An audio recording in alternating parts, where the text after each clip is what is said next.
ഈ ഒരു പാരച്യൂട്ടിൻ്റെ ബോട്ടിൽ നമ്മളെല്ലാവരും കണ്ടിട്ടും ഉണ്ടാവും, ഉപയോഗിച്ചിട്ടുണ്ടാവും. എന്നാൽ ഈ ഒരു ബോട്ടിലിൻ്റെ ഡിസൈനിൻ്റെ പിന്നിലെ കാരണം കുറച്ച് എലികളാണെന്ന് പറഞ്ഞു കഴിഞ്ഞാൽ നിങ്ങൾ വിശ്വസിക്കുമോ? 80s കാലഘട്ടങ്ങളിൽ പാരച്യൂട്ടിൻ്റെ ഓയിൽസ് വിറ്റിരുന്നത് ഇതുപോലത്തെ 15 kg ടിൻ ക്യാൻസ് ആയിരുന്നു.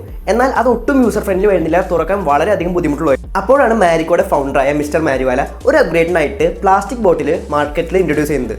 അക്കാലത്ത് പ്ലാസ്റ്റിക് ബോട്ടിൽസ് എന്ന് പറയുന്നത് ഒരു അപ്ഗ്രേഡ് തന്നെയായിരുന്നു. എന്നാൽ റീറ്റെയിലേഴ്സിനെ ഇത് പറഞ്ഞ് മനസ്സിലാക്കൽ അത്ര സിമ്പിളായിട്ടുള്ളൊരു കാര്യമായിരുന്നില്ല. അത് വേറെ ഒന്നും കൊണ്ടുമല്ല, ഇതിനു മുമ്പ് പ്ലാസ്റ്റിക് ബോട്ടിൽസ് ഇൻട്രൊഡ്യൂസ് ചെയ്ത ബ്രാൻഡിന് വലിയൊരു ഇമ്പാക്റ്റ് മാർക്കറ്റിൽ കൊണ്ടുവരാൻ സാധിച്ചില്ല. അതിന് പിന്നിലെ കാരണം വേറെ ഒന്നുമല്ല, ഈ ബോട്ടിലിൻ്റെ സ്ക്വയർ ഷേപ്പ് ഡിസൈൻ ആയിരുന്നു. ഈ സ്ക്വയർ ഷേപ്പ് ആയതുകൊണ്ട് തന്നെ ഇതിന് ലീക്കേജസും കൂടുതലായിരുന്നു. അതേപോലെ തന്നെ എലികൾ ഇതിൻ്റെ എഡ്ജസ് ഡാമേജ് ചെയ്യുന്ന ചാൻസസും വളരെയധികം കൂടുതലായിരുന്നു. അങ്ങനെയാണ് പാരച്യൂട്ട് നമുക്ക് ഇപ്പോൾ അറിയുന്ന ഈ ഒരു ഡിസൈൻ മാർക്കറ്റിലേക്ക് ലോഞ്ച് ചെയ്യുന്നത്. ഈ ഒരു ഇന്നോവേറ്റീവ് ഡിസൈൻ ആയതുകൊണ്ട് തന്നെ എലികൾക്ക് ഇതിൻ്റെ എഡ്ജസ് ഡാമേജ് ചെയ്യാൻ പറ്റാതെയായി. ഇതിൻ്റെ ഡ്യൂറബിലിറ്റി കാണിക്കാനായിട്ട് പാരച്യൂട്ട് ചെയ്തതെന്ന് വെച്ച് കഴിഞ്ഞാൽ 2 ദിവസം ഒരുപാട് എലികളുള്ള ബോക്സിൽ ഈ ഒരു പാരച്യൂട്ടിൻ്റെ ബോട്ടിൽ വെച്ചു. എന്നിട്ട് അതിൻ്റെ ഫുട്ടേജ് എല്ലാ റീറ്റെയിലേഴ്സിനും അയച്ചു കൊടുത്തു. ആൻഡ് ഓട്ടോമാറ്റിക്കലി സാധനം വർക്കായി, സെയിൽസ് റോക്കറ്റ് പോലെ കുതിച്ചു.